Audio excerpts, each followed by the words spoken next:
Ada cerita dari lereng Gunung Cermai, gunung tertinggi di Jawa Barat.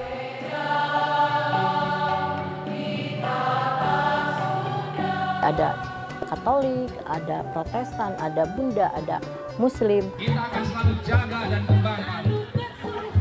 Masyarakat Cigugur atau masyarakat adat di sini menyebutnya ini adalah prosesi ngibing. Prosesi ngibing ini dilakukan setelah prosesi pembuangan hama dilakukan. Maknanya sebetulnya ini merupakan tarian sukacita. Ahum.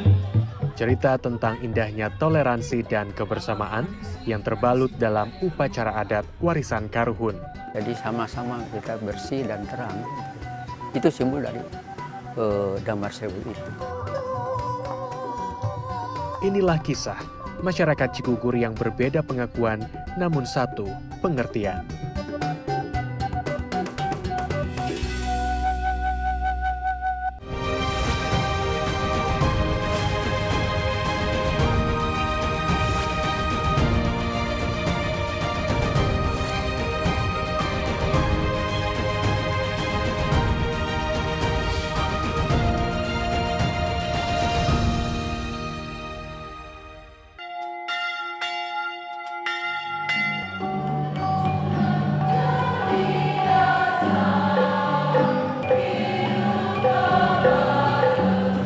Pujian-pujian kepada Tuhan ini dilantunkan dalam bahasa Sunda.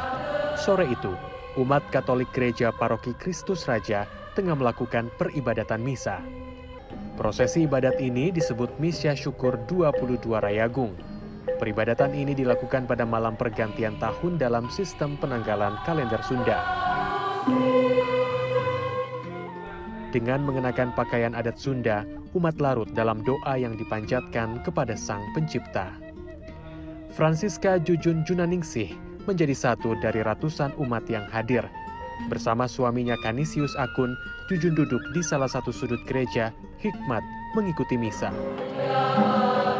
Sebagai umat Katolik bersuku Sunda, misa ini begitu spesial baginya. Digelar hanya satu kali dalam setahun, doa-doa terbaik Jujun panjatkan dalam misa yang berlangsung selama 90 menit ini. Doa yang dipanjatkan kepada Tuhan itu adalah memohon keberkahan, memohon keselamatan, memohon kerukunan antara umat beragama. Di Cigugur kan majemuk ya. Nah, majemuk jadi ada agama Katolik, ada Protestan, ada Bunda, ada Muslim, jadi semua bersatu. Itu yang pertama, memohon kebersatuan, ya, mohon kerukunan. Terus yang kedua, memohon supaya desa Cigugur itu, tanah Cigugur itu tetap subur, makmur, dan mendapatkan hasil panen yang berkelimpahan, supaya umat Katolik yang ada di Cigugur itu bisa mempersembahkan apa yang dimiliki. Sementara itu, di tempat yang berbeda, persiapan serentahun juga dilakukan warga Cigugur lainnya yakni Budi Subagio. Diakui Budi sebagai seorang Muslim, memang tidak ada peribadatan keagamaan khusus yang dilakukan. Meski demikian, sebagai nonoman Sunda, Budi merasa harus terlibat dalam rangkaian adat ini. Sudah tak terhitung berapa kali ia berpartisipasi dalam hajat besar masyarakat Cigugur ini yang bersatu guyup dalam toleransi. Sebagai seorang Muslim itu dalam hal ini habluminallah habluminanas. Berbaik dengan Allah, dengan Tuhan, berbaik dengan sesama. Sesama di sini yang mana? Mereka juga manusia, jadi sesama. Yang penting kita berbuat baik dengan rekan-rekan saudara-saudara saya, walaupun terjadi atau ada perbedaan di antara kami. Dan itu bukan jadi batas untuk membuat serentahun jadi tersekat-sekat. Justru di sini adalah leburan dari semua perbedaan yang ada di wilayah khususnya di Cigugur,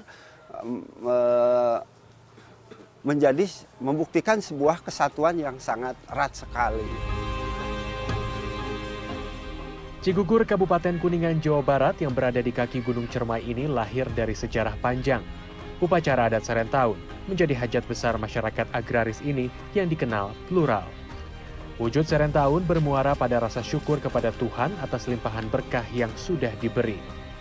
Gelaran ini juga sebagai sarana untuk mewarisi tradisi leluhur. Upacara adat Serentahun ini bukanlah upacara milik golongan tertentu.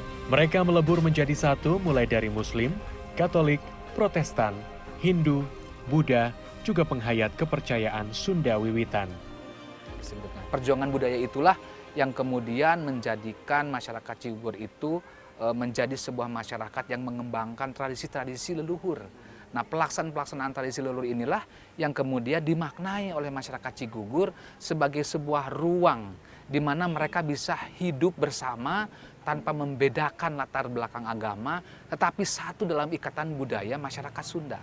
Nah, kebetulan versi ajaran kami memahami kesundaan itu tidak sebatas pada Sunda etnis, tapi juga Sunda filosofis dan Sunda geografis. Setiap tahunnya epicentrum upacara adat Serentahun digelar di sini. Tempat ini dinamakan Gedung Paseban Tripanca Tunggal yang juga merupakan gedung cagar budaya nasional. Gedung Paseban ini dibangun pada 1860 oleh Pangeran Sadewa Madrais Alibasa Kusuma Wijayaningrat, putra Pangeran Alibasa dari Kepangeranan Gebang. Ada 4 ruangan dalam gedung ini. 2 diantaranya adalah ruang jinem dan dapur ageng. Di dapur ageng ada sebuah tungku perapian dengan hiasan 4 naga dengan mahkota di atasnya. Tempat ini menjadi tempat persembahyangan penghayat Sunda Wiwitan. Pada 2023 ini, Pesta Rakyat Serentahun digelar selama 6 hari. Puncaknya digelar pada 22 Rayagung, bulan terakhir atau bulan 12 dalam perhitungan tahun Sunda atau Saka Sunda. Beberapa tokoh adat atau sesepuh masyarakat Cigugur mengatakan bahwa bulan Rayagung dipilih sebagai bulan keagungan bagi Tuhan atas segala limpahan rezeki yang kemudian sudah diberikan kepada masyarakat Cigugur. Sementara angka 22 dalam 22 Rayagung juga memiliki makna yang mendalam bagi masyarakat Cigugur. 20 memiliki simbol menggambarkan sifat makhluk hidup, sementara angka 2 juga memiliki makna keseimbangan dalam menjalankan kehidupan bagi masyarakat Cigugur. Jelang upacara adat di Taman Sari Paseban, sebuah lahan yang tepat berada di sebelah Gedung Paseban Tripanca Tunggal, nampak lebih hidup dan semarak. Terlihat banyak warga masyarakat bahu-membahu menyambut pesta rakyat itu.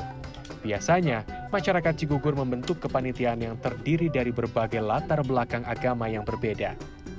Di tempat ini, ada 2 pekerjaan utama yang dilakukan, memasak dan melakukan dekorasi. Para lelaki kebanyakan mempersiapkan sejumlah dekorasi menyambut Serentahun. Pembuatan dekorasi lebih banyak menggunakan alat-alat tradisional. Membuat hiasan janur ini misalnya, janur kuning yang merupakan daun kelapa membalut menutupi kayu-kayu dekorasi ini. Ada juga warga yang membuat hiasan lain seperti gantungan umbul-umbul ini. Dengan tangan terampilnya, salah satu warga dengan cepat membuat gantungan ini yang nantinya akan digantung di berbagai titik gedung Paseban Tripanca Tunggal.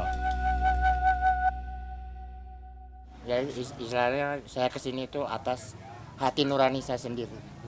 Merasa terpanggil lah istilahnya. Membantu banyak hal. Iya. Apa aja tuh, Pak? Ya istilahnya di sini apa yang harus dikerjakan ya beres-beres, dekorasi. Yang untuk keperluan Serentahun saya ngikut kerjakan. Sementara para ibu-ibu kebanyakan menyiapkan bumbu dan memasak hidangan. Suasana riang, canda, dan gelak tawa terlihat jelas dari raut wajah mereka yang dibalut dengan kesederhanaan. Ada yang unik. Masyarakat yang datang untuk menyiapkan upacara adat Serentahun ternyata juga datang dari berbagai daerah dan sukarela membantu menyukseskan acara. Ini juga dijadikan ajang silaturahmi. Ibu, naon nu diantos di Serentahun ieu teh karempel atau napi kumaha, Bu? Resep sareng teh saudara sareng teh sangan anu kebih tumpul nu Bandungna nu di Tasikna di Garutna di Ciawina itu di seluruh di tiap daerah.